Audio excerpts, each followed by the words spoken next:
ఇక అంటే ప్రతి దాంట్లో ఫన్ అనేది కంపల్సరీ ఉండాలి. ఎందుకంటే షోలో కూడా ఫుల్ ఫన్ చేస్తారు తమన్ గారు కానీ ఎవరైనా సరే. మనం ఫన్తో స్టార్ట్ చేద్దాం. నేను మీకు కొన్ని మీమ్స్ చెప్తా. ఆ మీమ్స్ బట్టి ఇలా మీకు ఎప్పుడైనా అనిపించిందా, లేకపోతే మీ ఫ్రెండ్స్ ఎప్పుడైనా అన్నప్పుడు కూడా ఇలా అనిపించిందా అనేది చెప్పండి. ఓకేనా? ఇప్పుడు అంతా మీమ్ కల్చర్ ఎక్కువ ఉంది కదా. యా, ఫస్ట్ తీస్తా, నాలో ఉన్న క్రియేటివిటీ మొత్తం బయటికి తీస్తా, నా తడాకా చూపిస్తా. ఇది ఎప్పుడైనా ఇది సండే ఎపిసోడ్స్ టెలికాస్ట్ అవుతాయి, అందులో ఇదే ఫీల్ ఉంటుంది.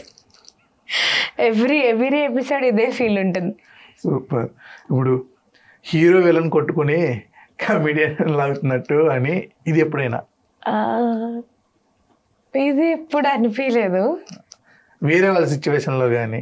వేరే వాళ్ళ సిచ్యువేషన్ అంటే యాక్చువల్లీ మేము కంటెస్టెంట్స్ అందరం కూర్చున్నప్పుడు నేను సృష్టి స్నిగ్ధ మీద జోకులు వేస్తాం. సో మేబీ తన ఫీలింగ్ ఇదే ఉండొచ్చు, వేసుకుంటాం గట్టిగా. సో ఓకే, నాకు గన్నెత్తారా ఈ డైలాగ్ ఎప్పుడైనా సిచ్యువేషన్? ఎపిసోడ్ షూట్స్ లేట్ అయినప్పుడు. అవునా?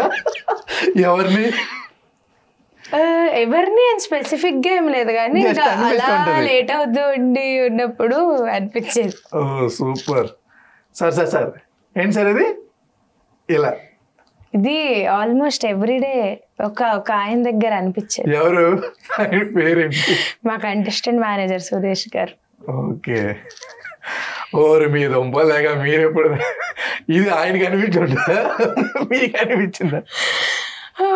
ఇది మేబీ ఆయనకే అనిపించింటది మేము పెట్టే టార్చర్ కి. ఓకే. ఏంటమ్మా అన్నావు? ఇంకోసారి అను. ఇది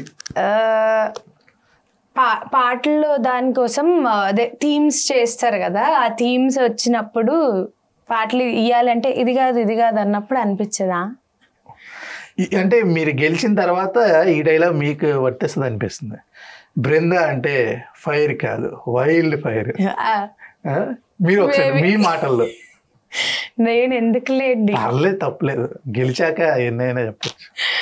బృంద అంటే ఫైర్ అనుకున్నారా, వైల్డ్ ఫైర్. అబ్బా, నాన్న పందులే గుంపుగా వస్తాయి, సింహం సింగిల్ గా. తమన్ సార్ అనిపించండి సార్. సూపర్. ఏం మాట్లాడుతున్నారా, నరాల కట్ అయిపోతుంది ఇలాంటి డైలాగ్. ధీరజ్ గారు మాట్లాడినప్పుడు అనిపించేది. ఓకే, ఫైనల్గా ఇవే తగ్గించుకుంటే మంచిది అని ఎప్పుడైనా?